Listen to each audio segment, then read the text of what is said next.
Be ready. Start. The finance minister recently introduced a proposal in parliament to allow tax authorities to access under the income tax bill 2025 an individual's virtual digital space during search and seizure operations. The justification is straightforward as financial activity moves online, so must enforcement. However, this glosses over the far reaching implications of such a shift, which raises significant concerns about privacy. Currently, India's tax law already provides for search and seizure under Section 132 of the Income Tax Act 1961, but those powers are limited to physical space such as a house, office, and locker. Since such operations are based on suspicion of undisclosed income or assets, there is a connection between the objective, which is finding undisclosed income, and getting access to physical assets.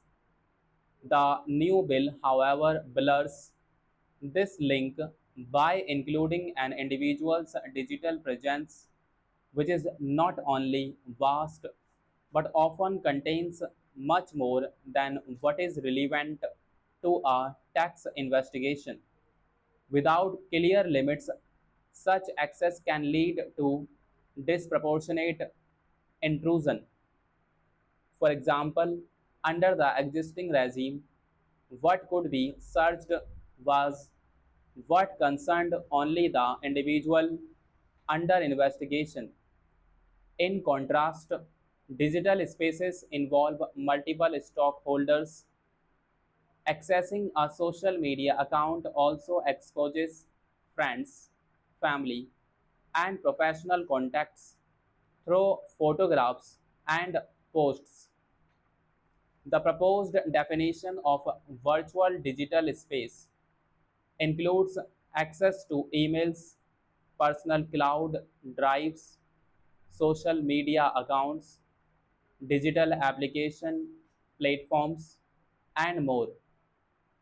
Crucially, the phrase "any other space of similar nature" makes the list open ended, potentially covering a wide range of digital platforms.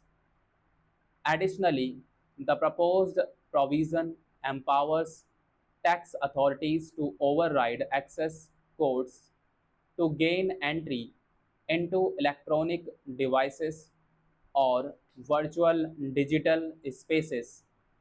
It still remains unclear, though, how this power will be operationalized in practice, particularly in cases involving encrypted messaging apps such as WhatsApp, as explicitly cited by the finance minister in parliament. The problem becomes even more of a concern when the individual moved involved is a professional whose work requires confidentiality.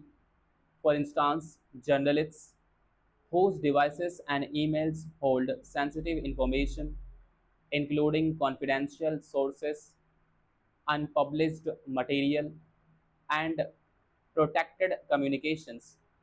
If a search is conducted on flimsy or overly broad grounds, it not only violates their privacy but also endangers their ability to undertake reporting.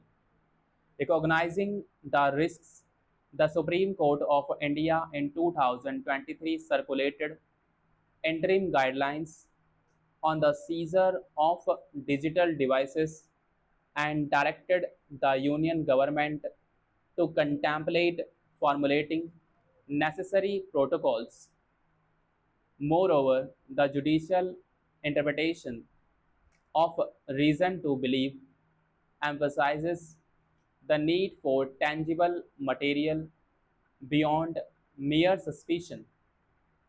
Even under existing law, courts have construed that the provision ought to be exercised strictly, acknowledging that search and seizure is a serious invasion of privacy.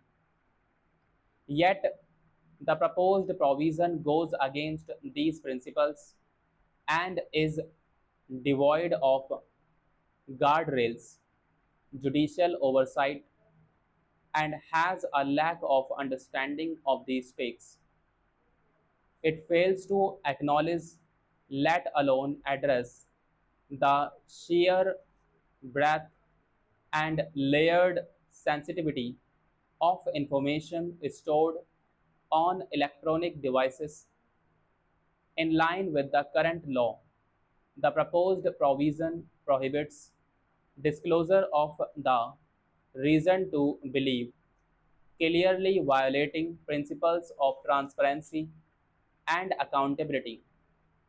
Globally, privacy and transparency standards in search and seizure, especially where digital devices are involved, are grounded in statutory protections and procedural safeguards.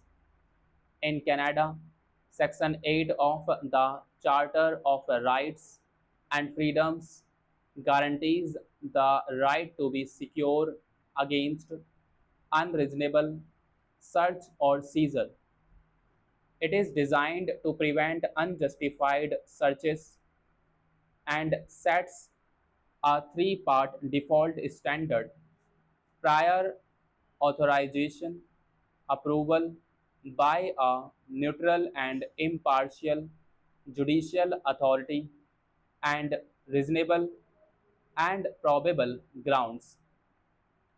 In the United States, the Taxpayer Bill of Rights, adopted by the Internal Revenue Service, affirms that taxpayers have the right to expect that any inquiry or enforcement action will be legally compliant and will not be more intrusive than necessary following due process rights, including search and seizure protections. The US Supreme Court's decision also necessitated a warrant before accessing digital data, given the deeply personal nature of information stored on phones and devices.